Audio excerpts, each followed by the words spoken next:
ఎప్పుడు ఒకేలాగా egg curry చేసుకొని తింటే ఏముంటదండి? ఎగ్ కర్రీ అంటే ఇలా చేసుకొని తినండి.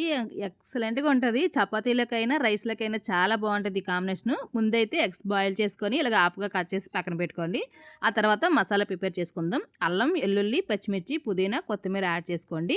నేను కొంచెం గ్రేవీ కోసం టమాటా కూడా యాడ్ చేస్తున్నాను. ఆ తర్వాత 1 టేబుల్ స్పూన్ ధనియాల పొడి, 1 టేబుల్ స్పూన్ జీలకర్ర పొడి, 1 టేబుల్ స్పూన్ శనగపిండి కూడా యాడ్ చేసుకొని పేస్ట్‌లా చేసి పక్కన పెట్టుకోవాలి. ఆ తర్వాత స్టవ్ వెలిగించుకొని ఫ్యాన్ పెట్టుకొని 2 టేబుల్ స్పూన్ ఆయిల్ యాడ్ చేసి సన్నగా కట్ చేసుకున్న ఆనియన్స్ కూడా యాడ్ చేసుకొని బ్రౌన్ కలర్ అయ్యేంత వరకు ఫ్రై చేసుకోండి. ఆ తర్వాత ముందే ప్రిపేర్ చేసుకున్నాం కదా పేస్ట్, ఆ పేస్ట్ కూడా ఇందులో యాడ్ చేసేసుకోండి.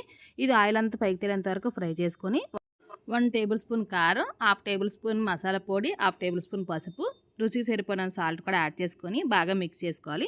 కొంచెం వాటర్ యాడ్ చేసుకొని గ్రేవీ థిక్‌నెస్‌గా ఉండేటట్టు చూసుకొని మూత పెట్టుకొని 5 నిమిషాల పాటు కుక్ చేసుకోవాలి. ఆ తర్వాత మరి కొంచెం వాటర్ యాడ్ చేసి గ్రేవీ మొత్తం ఇలా పలచగా అయ్యే వరకు చేసుకొని, ఆ తర్వాత మనం హాఫ్‌గా కట్ చేసుకున్న ఎగ్స్ కూడా ఏసుకొని ఎగ్స్‌ని వెంటనే టర్న్ చేయకన్నా పైన కొంచెం కొంచెం గ్రేవీ యేసుకొని 5 నిమిషాల పాటు మూత పెట్టుకొని సిమ్‌లో పెట్టి కుక్ చేసుకోండి. అంతే ఎగ్ కర్రీ అయితే రెడీ అయిపోతుంది. మీకు ఇంకా కావాలంటే ఎగ్స్‌ని ఇలాగ టర్న్ చేసుకొని ఇంకో 2 నిమిషాల పాటు గ్రేవీ కొంచెం థిక్‌గా అయ్యే వరకు కుక్ చేసుకొని చివరిగా కొత్తిమీర యేసుకుంటే సరిపోతుంది.